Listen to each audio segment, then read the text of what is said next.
Hi, Genki Call here with your Soulforge offerings for the week of April 24th, 2023. Before I forget, there are two things I want to show you. First is the list from the amazing King Ollie of all of the Soulforges remaining in this mythic cycle. If there's something that you want more than what's in the Soulforge right now that's coming up on this list, save your diamonds. Seriously. Don't don't end up with what you're really wanting in the Soulforge next week and no diamonds to craft it, because that really sucks. Anyway, let's get in here. I'll show you what is here for troops. Now, let's see. There was something here. That's not the one. Maybe it's under brown? No? Hold on. Blue. It's one of these. Here it is. Wildfang is in here. You can summon this with your gems if you feel like gambling. If you don't already have this, this is really, really good versus on Guild Wars versus Yellow Day for your defense. It's just very powerful. So, you know, it is here if you don't have it and you really want to try for it under blue. So, for the legendaries, we have Emperor Liang. I actually really like this troop a lot. He destroys all gems of any color you want, that's taking them off the board as if they were matched. Give all allies of that matching color life and 4 magic, plus enchant a random ally on... it's an ally. Ally on 4+ gem matches. He's actually very strong. He is underutilized in my opinion. I used to use him a lot. I have other troops that I prefer to use nowadays. Next up, for legendaries, we have Krampus. I hate fighting this guy because he can devour you.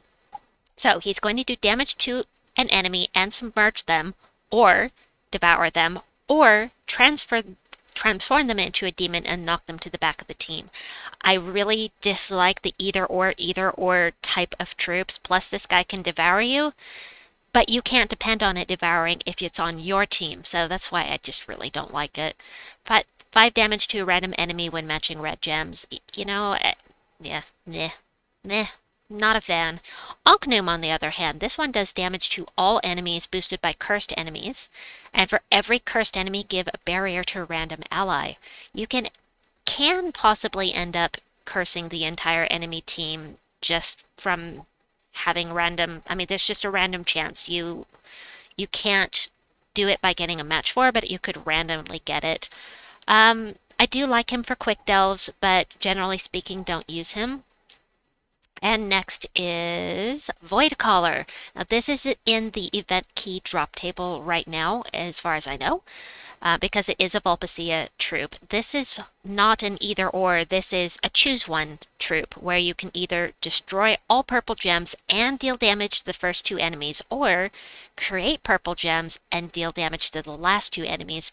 I actually like this troop a lot, depending on what I'm going to do. Both of the spells are useful depending on where you are in the battle. Plus, convert a purple gem to a lycanthropy gem when my turn begins. This part I don't like. This is the one that I accidentally fully traded. If you get this troop, I recommend not doing this last one unless you like lycanthropy gems. I personally hate them. I don't like them, and I didn't mean to fully trade it. Meh. So that is it for the legendaries. Would I craft any of them? No, I wouldn't. The only time I recommend crafting a legendary is if there are one of 2 things going on. 3. So, one is if it's an amazing troop like Tesla, super useful, super useful, something like that. Absolutely. I actually crafted 2 Teslas back in the day. I didn't have any diamonds for the mythic I wanted the next week, but I had my double Tesla team, so. The next would be is if you desperately want it for a team that you want to build, and the last reason would be to get your power levels up in whatever kingdom it is, and to find that out, you just click on them and it's right here, that information. Alright, as far as the mythics go, we have VashDagon. Now, VashDagon is not generally used for his spell. He's generally used for his 3rd trait, which I'll show you in a moment. But he can be fun to use. It's very gimmicky, very niche when you're going to use this type of thing. Devour an ally. then summon a demon, and if the ally is devoured, because if they are immune to devour, you can't devour them unless they're cursed or stunned. But anyway, deal true scatter damage boosted by my life. You can absolutely decimate the enemy team with this if you're devouring and your life keeps going up and up and up. Or you can cast him on himself because he's immune to devour and just have him there for finishing, basically. And then he curses a random enemy when matching brown. There are better troops that do the curse. For instance, there are 2 legendaries in the underworld that are better at doing the curse. One of them does curse and burn, the other one does curse and web on match 4s. I like that better personally, much cheaper, just get him with chaos shards. But people like to run him with High King Iron Gut, including me. I've used him quite a lot because those other troops didn't exist back then. But basically, people run this with High King Iron Gut to make sure that anything that is immune to devour can be devoured, because as soon as they get cursed, they can be devoured. Alright, next up is Umenath. I like Umenath. Damage to an enemy boosted by all of their skills with a 2-to-1 ratio. So you add together all of their skills and divide by 2, and you have the amount of boost that she gets. And if they die, she gains 10 attack and creates 12 skulls. Hello, brain. The thing that's amazing about Umenath is that if you stick her up at the front of the team, she'll Hunter's Mark the enemies when doing skull damage and get a ton of attack on them, or a ton of damage when she attacks them with skulls. And she has a chance to dodge skull damage. No skull damage reduction, but she could just dodge it altogether. Next up we have... always here, Sagittarian. This may be the first time he's been in here. I just can't remember anymore.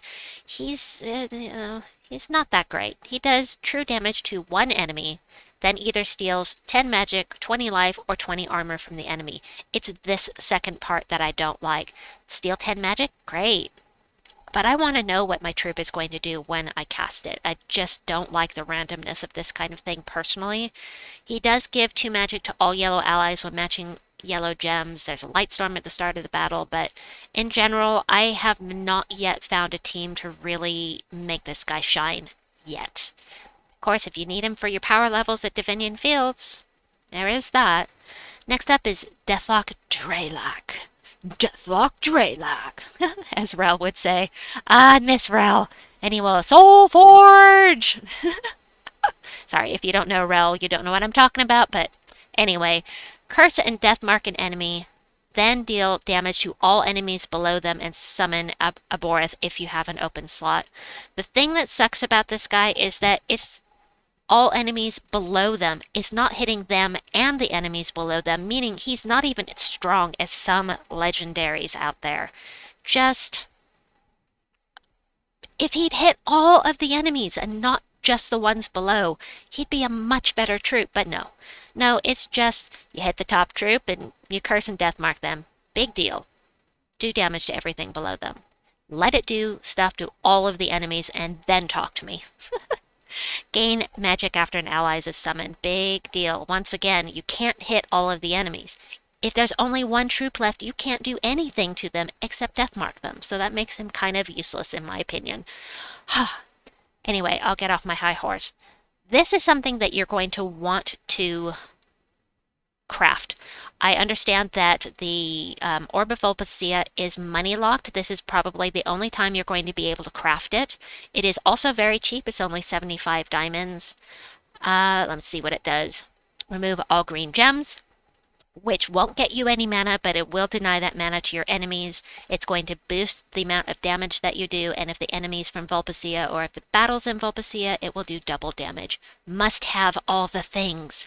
Thank you. Even if it wasn't limited time, I must have it. Now, I'm going to go over stuff. I'm going to skip right to the thing that you should not craft, because it's the only other thing in here right now, and that is the Foxfire Tome. do not craft this unless you're not in a guild, because you can get this for free just by buying tiers in Raid Boss. It does damage to an enemy boosted by Vulpacea allies, creates a mix of 6 blue and green gems for each Vulpacea ally, but you buy 3 tiers in Raid Boss, you're going to get this anyway. Don't waste your diamonds. Anyway, that's what I have for you for Soulforge this week. I hope that you enjoyed this video. Please like and subscribe, and we'll see you soon. Bye-bye!